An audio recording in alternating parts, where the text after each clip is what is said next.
Selamat datang di channel saya. Terima kasih udah mampir. Terima kasih juga udah subscribe, udah like, udah komen, and udah share. Terima kasih banyak kepada seluruh subscriber setia saya yang selalu setia memberikan dukungannya, memberikan masukannya. Terima kasih banyak.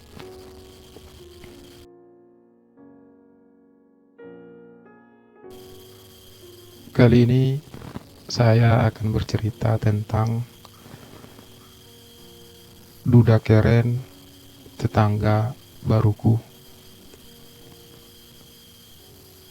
Sebuah cerita dari salah seorang subscriber dengan beberapa perubahan seperlunya. Selamat menyaksikan.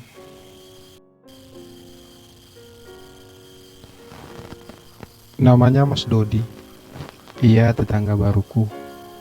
Baru beberapa bulan yang lalu ia pindah ke sini. Saya sering bertemu Mas Dodi, terutama saat belanja sayur-sayuran di pagi hari. Mas Dodi cukup menyita perhatianku. Wajahnya tidak terlalu tampan, namun tubuhnya padat berisi. Bukan gendut, tapi lebih berotot. Kami sering belanja sayuran bersama, tentu saja dengan beberapa orang ibu-ibu di kompleks tersebut. Para ibu-ibu tersebut sering kepo terhadap Mas Dodi. Mas Dodi selalu menjawab setiap pertanyaan dari ibu-ibu tersebut dengan sekedarnya. Saya dan Mas Dodi sudah sering ngobrol. Dari Mas Dodi akhirnya saya tahu kalau ia seorang duda, punya 2 anak. Anak pertamanya seorang perempuan, sudah berusia 10 tahun lebih. Anak keduanya seorang laki-laki, baru berumur sekitar 6 tahun. Istri Mas Dodi meninggal sekitar setahun yang lalu. Mas Dodi sebenarnya pindah ke sini hanya untuk mencoba melupakan segala kenangannya dengan sang istri. Jika saya terus tinggal di rumah kami yang lama, rasanya terlalu berat untuk bisa terbiasa hidup tanpa istri saya. Terlalu banyak kenangan di sana. Anak-anak juga sering menangis setiap kali mereka masuk ke kamar ibunya. Jelas Mas Dodi waktu itu. Saya harap dengan pindah ke tempat yang baru, kami bisa memulai hidup kami yang baru. Lanjut Mas Dodi lagi. Mas Dodi bekerja sebagai seorang kontraktor alat berat. Saya juga kurang tahu pekerjaan jenis apa itu. Tapi begitulah yang diceritakan Mas Dodi padaku. Mas Dodi biasanya berangkat kerja pada pagi hari sambil mengantar anak-anaknya ke sekolah. Menurut cerita Mas Dodi juga, setelah pulang sekolah anak-anaknya biasanya tinggal di rumah penitipan anak yang memang disediakan oleh pihak sekolah. Tentu saja dengan bayaran yang lebih. Mas Dodi pulang kerja biasanya selalu hampir malam hari. Karena itu anak-anak ia titipkan di sana. Kemudian ketika Mas Dodi pulang kerja, baru ia akan menjemput anak-anak di sana. Begitulah biasanya rutinitas yang dilakukan Mas Dodi setiap hari, kecuali hari Sabtu dan Minggu.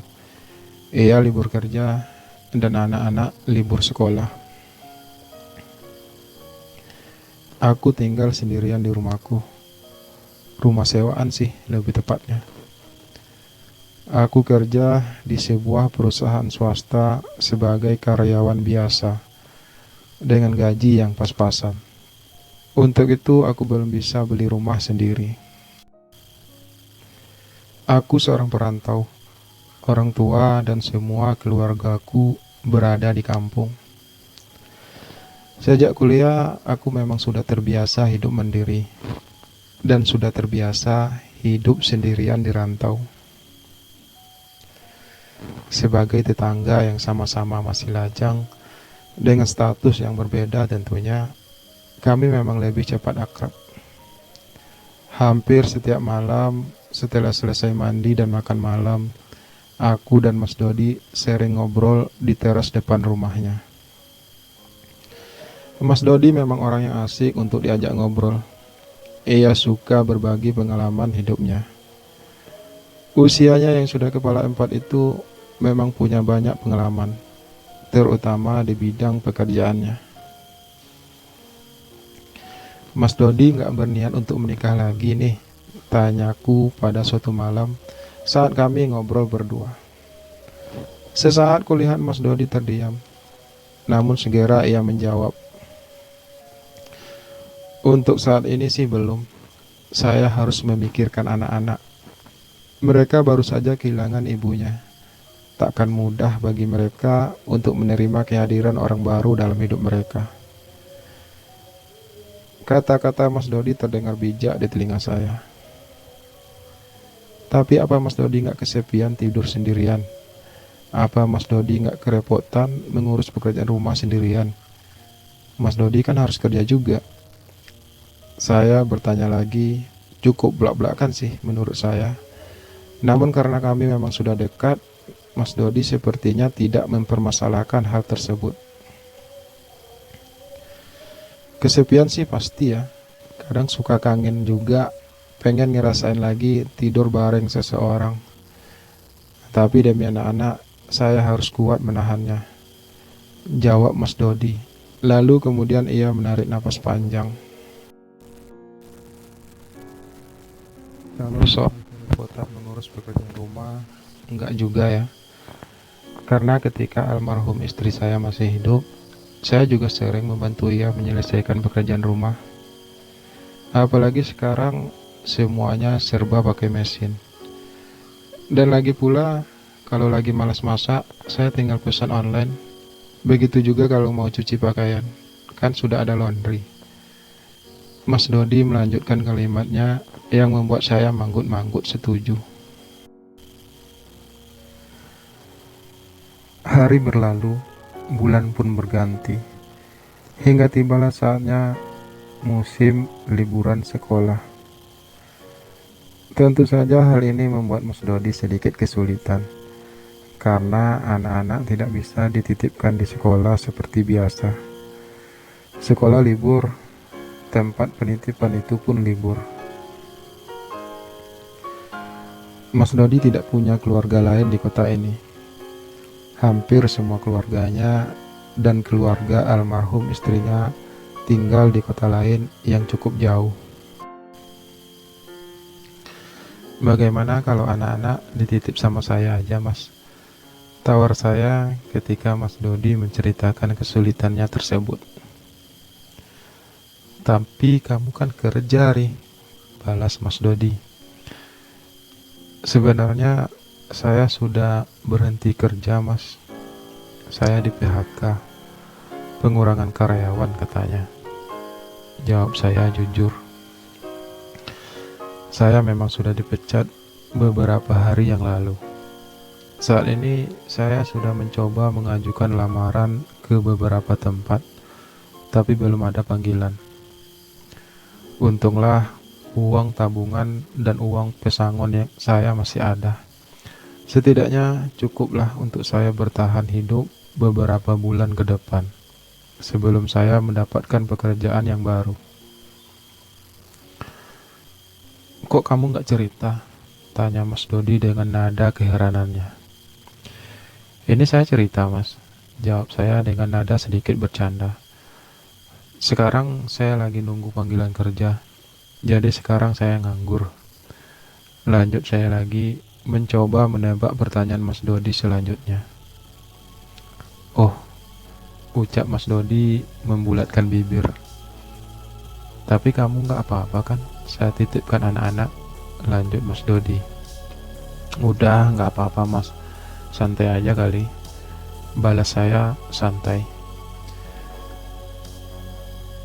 Jadilah saya selama hampir 2 minggu jadi pengasuh anak-anak Mas Dodi. Beruntung mereka tidak begitu nakal. dan saya sebenarnya sangat menyukai anak-anak. Saya dan anak-anak Mas Dodi menjadi sangat dekat. Kami selalu bermain bersama selama Mas Dodi bekerja. Makasih ya Ri, kamu udah sangat membantu saya, ucap Mas Dodi suatu malam ketika masa liburan anak-anak usai. Malam itu Mas Dodi hanya memakai celana pendek dan baju singletnya. Kali ini kami ngobrol di ruang tamu rumah Mas Dodi. Anak-anak sudah tertidur. Kalau tak salah saat itu sudah hampir jam 10 malam. Udah, santai Mas. Saya malah senang dititipi anak-anak. Jadi ada teman saya, daripada bengong sendirian di rumah. Balas saya ringan. Saya sempat memperhatikan bulu-bulu lebat yang tumbuh di sepanjang kaki Mas Dodi. Jadi kamu udah ada panggilan kerja? Tanya Mas Dodi setelah kami terdiam sesaat. Belum sih Mas, tapi saya yakin sebentar lagi pasti ada kok. Jawab saya lebih kepada meyakinkan diri saya sendiri. Sebenarnya saya sudah mulai tak yakin akan segera mendapatkan pekerjaan. Namun saat ini yang bisa saya lakukan hanyalah menunggu. Saya melihat Mas Dodi merogoh saku celana pendeknya dan mengeluarkan beberapa lembar uang ratusan ribu. Ini sebagai tanda ucapan terima kasih saya, ucap Mas Dodi sambil menyerahkan uang tersebut. Enggak seberapa sih dibanding kerepotan kamu mengurusi anak-anak, lanjutnya.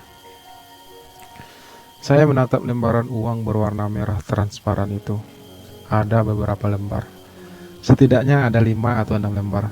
Saya tidak tahu pasti. Aduh, gak usah Mas, ucap saya akhirnya sambil sedikit mendorong tangan Mas Dodi. Udah, gak apa-apa, terima aja ya, ujar Mas Dodi dengan nada sedikit memohon. Namun saya dengan lebih memohon terus menolaknya. Saya gak tahu lagi bagaimana caranya lagi berterima kasih sama kamu Ri, ucap Mas Dodi akhirnya menyerah. Gak harus pakai uang Mas, balas saya sedikit menekan sesuara. Kalau gak pakai uang, lalu harus pakai apa saya membayar kamu? Pertanyaan Mas Dodi membuat jantung saya berdetak kencang. Dengan tubuhmu Mas, jawab saya membatin. Kamu yakin? Tanya Mas Dodi tiba-tiba melihat saya hanya terdiam. Yakin maksudnya? Saya balik bertanya yang membuat saya kemudian merasa bodoh dengan pertanyaan saya sendiri. Sesaat Mas Dodi mengerutkan kening, mendengarkan pertanyaan saya barusan. Kamu yakin gak mau terima uang ini? Ucap Mas Dodi akhirnya. Iya, yakin Mas, gak apa-apa. Suara saya sedikit parau. Lalu saya harus bayar kamu pakai apa? Mas Dodi mengulangi pertanyaannya kembali, yang membuat saya menjadi salah tingkah. Saya benar-benar tidak tahu harus menjawab apa. Haruskah saya mengatakan yang sejujurnya? Tapi bukankah hal itu berisiko? Bagaimana kalau Mas Dodi menolak? Dia pasti akan menjauhi saya, dan itu artinya saya akan kehilangan kesempatan untuk bisa selalu dekat-dekat dengan Buddha keren tersebut.